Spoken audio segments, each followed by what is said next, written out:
This week, I sat producer Jason down for a coffee taste test to see if he could discern between your standard cup of joe and really, really good coffee.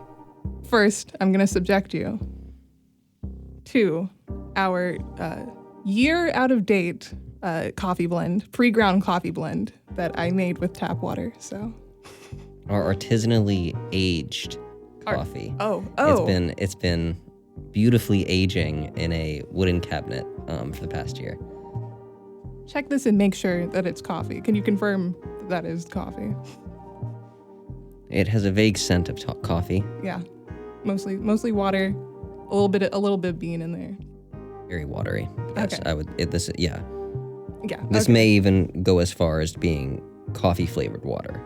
Maybe it's worse coffee than usual. I may have stacked the deck against the standard coffee. I'm sorry. It's America. certainly reminiscent of the normal coffees that I've been subjected to, so you're not far off. Okay, good. Okay.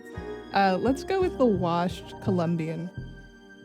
Well, it definitely has a stronger scent, and immediately I'm noticing not a strong normal coffee scent. I can definitely smell the coffee, but it's not what you would expect walking into a cafe.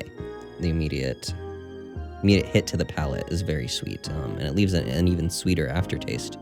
And again, very sweet. Yeah, that's the biggest note there. It's very naturally sweet, and there's no sweetener in this.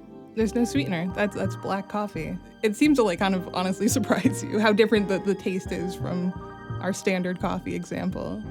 Yeah, it's honestly sweet in a kind of strong way, but it's not too strong, and it's not bad. It's a smooth sweetness that is bold.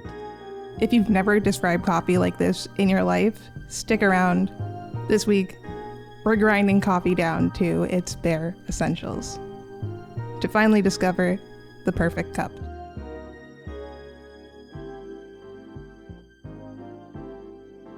Jason Card is the premier coffeologist at Ology here in Tallahassee.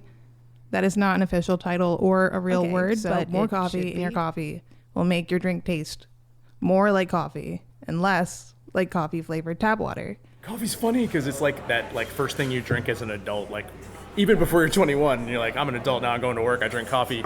And so telling somebody that the coffee they've been drinking their entire life might not be the best coffee is tough. Jason frames coffee a little bit like a science experiment in the sense that the flavor of a cup of coffee is downstream of a bunch of variables. We're going to circle back to those. Right now, we're starting from level 0 coffeeology. That means ground coffee, hot water, coffee maker. How could that possibly go wrong? I think the amount of coffee that people use is often people don't use enough coffee, and then that makes their coffee kind of weak. If you don't use enough coffee, it will probably be bitter and weak, which I feel like is the worst of both worlds. Okay, so more coffee in your coffee will make your drink taste more like coffee and less like coffee-flavored tap water. Will this make your coffee taste better? Yes. Will this make your coffee taste good? It'll be stronger. I find that using a tablespoon scoop of coffee for every 3 ounces of water is a pretty good starting place. I once made coffee at my grandma's house, and I was measuring scoops, and she said, wow, I only used 1 scoop for that entire pot. And I said, I'm sorry, I'm using a lot of your coffee right now.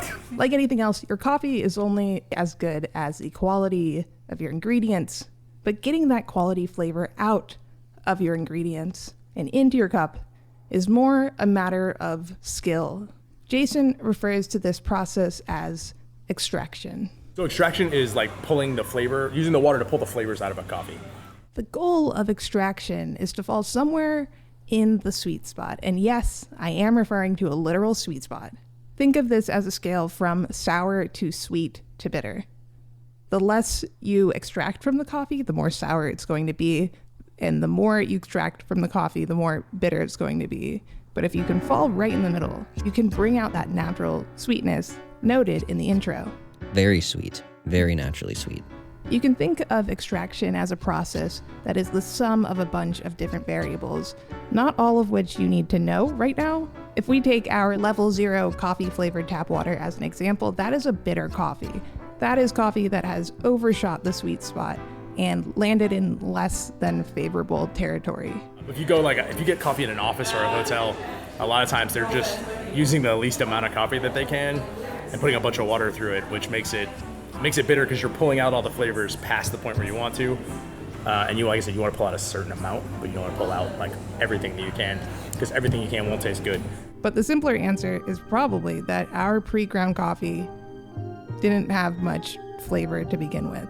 When you smell a bag of coffee, like it smells really good, but also all of that smell is like lost flavor. Like it's up in the air already, you can't drink that. So if it's been ground for a really long time, there's probably not much smell left to it, and then there's a lot less flavor. Okay, but what even is this flavor that we're talking about? You've probably had strong coffee, you've probably had weak coffee, but for the most part, it just tastes like coffee. If you're drinking really commercial coffee, the notes are probably like pretty generic. They're probably like, it tastes like coffee. It's a little bit bitter. It may be weak or strong depending on how you brew it. As we start to venture beyond our comfort zone of stale office coffee pot coffee, you'll start describing coffee as clean or round. Part of the reason you blend coffees is to put the different flavors together in a way that like it tastes more, I want to say round, but I don't know if that's even like a useful explanation unless you like drink a lot of coffee.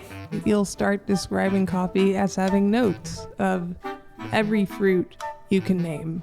Most of the time, it 80% tastes like coffee. 20% it might taste like some of these other things.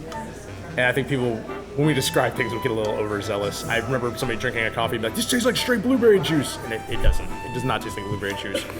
It tastes like coffee with some hints of something that does taste like blueberries. But like, it's not. It tastes like coffee mostly. But you kind of, when you drink a bunch of coffee, you kind of ignore the coffee taste part and you focus on the differences. But then when you explain that to a customer, it gets very confusing because they're like, I expected this to taste like juice and this tastes like coffee.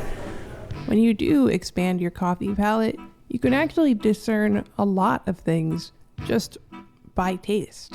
Case in point, one huge variable in the flavor profile of a coffee is related to something Jason calls processing. So coffee's a fruit. It's a seed of a fruit, actually. So they pick the fruit, and then getting that seed out of the fruit is called processing it. They mostly fall into like 3 categories, which are natural process, where you take the fruit and you dry it in the sun, or you dry it in an oven. You dry it somehow, and then you kind of like peel the fruit off, get the seed out. So the natural ones tend to give you more like kind of funky fruit flavors. You get like berry notes, things like that. And then there's a wash process where you kind of squeeze, you put it in a mill and it kind of squeezes the seed out, and then you soak the seed under water, and like the natural yeast and bacteria in the water will remove the last of the fruit, and you'll have a seed. Then you dry the seed in the sun. It gives you a different kind of flavor. A really good wash coffee will give you like more citrus, more milk chocolate, cleaner. If you still have a hard time believing coffee like this is out there, then you're just gonna have to taste it to believe it. For that, Jason recommends you talk to your local coffeologist. I think the best thing that you can do is to go to a local coffee shop and try and find one where the people seem to know what they're talking about and they seem to care, and have them like let you try a couple different things. Because I think that's the easiest way, instead of trying to buy a whole bunch of bags and brew them at home. Because they can probably give you some brewing tips too, and make it so you have less bad cups before you get to a good cup.